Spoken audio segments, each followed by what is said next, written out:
تازه او نوی خبر په هرات کې یو ځل بیا شدیده زلزله شوې ده دا چې څومره تلفات لري ملګرو که تاسو هم غواړئ په پوره جزئیاتو پوه شئ ویډیو تر اخره وګورئ او زموږ چینل هم سبسکرایب کړئ سلام ستړي مه شئ وخت مو په خیر پام کړئ د نن ورځې تازه او مهم خبر ته د هرات اوسیدونکي وایي چې نن دوشنبې د تلې 18 سهار مهال یو ځل بیا دغه ولایت کې زلزله شوې ده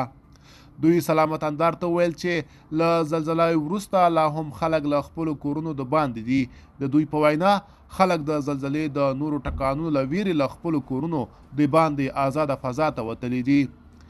د راپورونو له مخې د روانې اونۍ له شنبې راهیسې تر دې مهاله هرات کې څو ځله پرله پسې زلزله شوې ده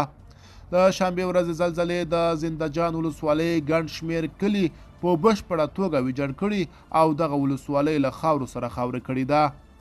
ملګرو دا وه زموږ چمتو شوې ویډیو تر بیا ښه وخت ښې چارې